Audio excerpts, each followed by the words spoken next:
Box office దగ్గర release అయిన రోజు నుండి రిమార్కబుల్ ట్రెండ్ ను చూపెడుతూ దూసుకుపోతున్న విక్టరీ వెంకటేష్ నటించిన సంక్రాంతికి వస్తున్నాం సినిమా ప్రతిరోజు కలెక్షన్ల పరంగా అంచనాలను మించిపోతూ టాలీవుడ్ లో బిగ్గెస్ట్ ఓపెనింగ్ వీక్ కలెక్షన్ల దిశగా దూసుకుపోతూ ఉంది. ప్రతిరోజు సినిమా కలెక్షన్లు అంచనాలను మించిపోగా 6వ రోజు సండే అడ్వాంటేజ్ లభించడంతో అనుకున్న ఎక్స్పెక్టేషన్స్ అన్నింటినీ కూడా మించిపోయి ఓ రేంజ్ లో కలెక్షన్ల బీభత్సం సృష్టించి ఏకంగా తెలుగు రాష్ట్రాలలో ఇండస్ట్రీ రికార్డును నమోదు చేసింది.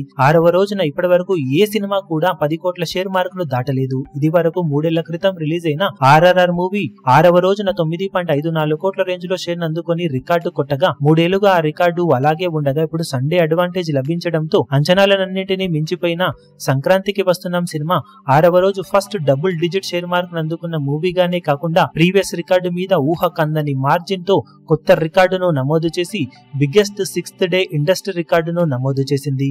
విక్టరీ వెంకటేష్ కెరీర్ లో అనేక రికార్డులను నమోదు చేస్తున్న సంక్రాంతికి వస్తున్నాం సినిమా ఆల్రెడీ హైయెస్ట్ కలెక్షన్లతో కెరీర్ నెంబర్ 1 మూవీగా దూసుకుపోతూ ఉండగా 100 కోట్ల షేర్ మార్క్ ను కూడా అందుకొని సీనియర్స్ లో రెండవ 100 కోట్ల షేర్ మార్క్ అందుకున్న హీరోగా రికార్డులోకి ఎక్కాడు విక్టరీ వెంకటేష్. ఇక బాక్సాఫీస్ దగ్గర లాంగ్ రన్ లో ఇదే జోరును కొనసాగిస్తే సినిమా మరిన్ని అద్భుతమైన రికార్డులను నమోదు చేసే అవకాశం పుష్కలంగా ఉందని చెప్పాలి. ఇప్పుడు ఈ వీడియో మీకు నచ్చినట్లయితే లైక్ చేయండి, షేర్ చేయండి, ఛానల్ ను సబ్స్క్రైబ్ చేయడం మాత్రం మరవకండి. ఏ చిన్న అప్డేట్ ను మిస్ అవ్వకూడదు అనుకుంటే బెల్ ఐకాన్ ను ప్రెస్ చేయండి.